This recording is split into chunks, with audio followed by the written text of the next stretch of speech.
Does life actually get better? How do you come back/get better from being lonely and extremely depressed? How do you create meaningful relationships when you are so screwed up? I don't know if life gets better or you get better. I've struggled with depression for most of my life. The thing is that my mental toils grow stronger with every other struggle I have to deal with. Summers used to make me extremely happy, well, content is maybe a better word, because I could only be focused on work and making money.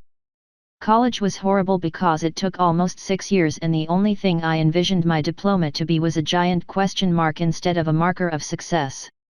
I was tired, angry, and overwhelmed for those 6 years. I thought about killing myself a couple times because of all the strain. But I thought that if I killed myself, I wouldn't have known if I'd have finished school. But school was so difficult to complete. Your whole life you hear that a degree brings happiness and success. It doesn't, but school is done with. Do I have a career to show for it? A nice new car and a house? No. I have debt, but at the same time I'm carefree.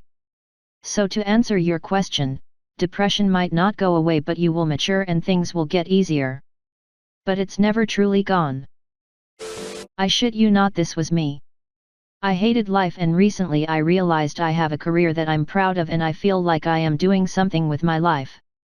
I am close to finishing school and I am finally seeing the good in life. Unfortunately, it came at the cost of my best friend. I was so depressed and lonely that it was all I focused on, and he had to cut ties with me because I was just too sad.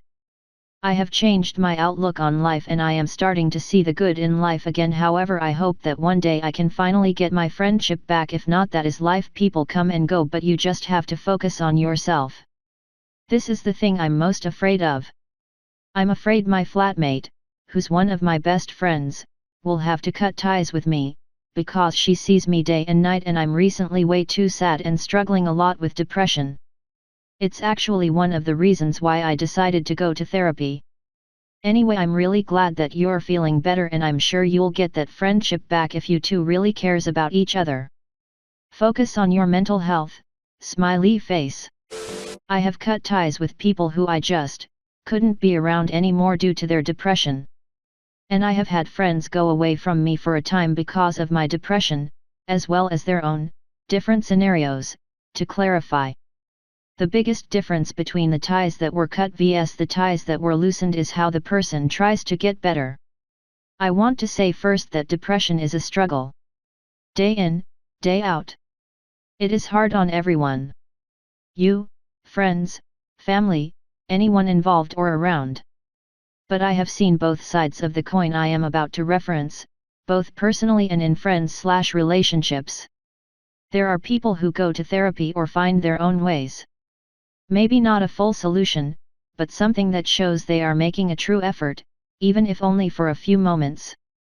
Maybe only a single day in a year that they smile and say, today, things honestly feel lighter, but it shows, however fleeting. People who you extend a hand to help, and even if their head never comes above water, appreciate that you are there for them. Then there are those who keep on their path, or turn down a darker one.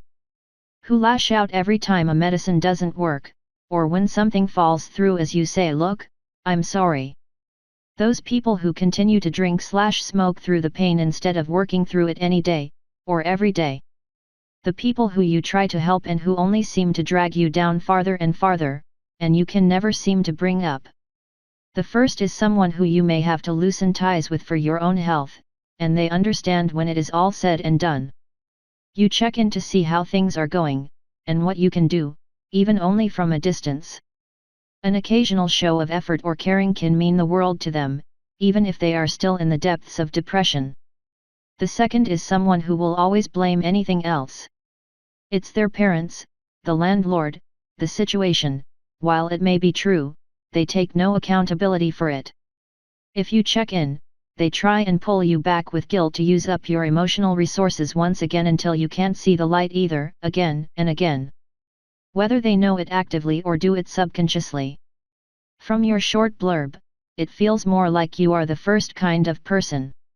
You seem to be trying and not just screaming at the meds for not fixing it for you. Even if your flatmate needs space for themselves, as we all do from time to time. If they see a real effort, I doubt they would cut ties completely. Loosened ties aren't the end of a relationship, much like how the slower part of a roller coaster isn't the end of the excitement, or terror depending on how you feel about them, just a lull. Edit, holy shit, my first through fourth gold. What to do with it, but I am glad my reply helped someone enough to feel like it warranted one. Also glad my first gold was on a deeper and personal comment instead of a great shit post. More edit, y'all are about to make me cry, for real. I could barely believe when it got 100 upvotes, much less where it stands now. To everyone that gave an upvote/reply/gold. Thank you.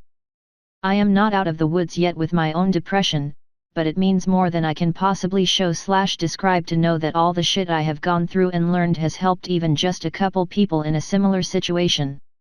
Even if the feeling only lasts for today, you guys/gals have made things a hell of a lot lighter. I can only hope my words have helped you as much as yours have helped me.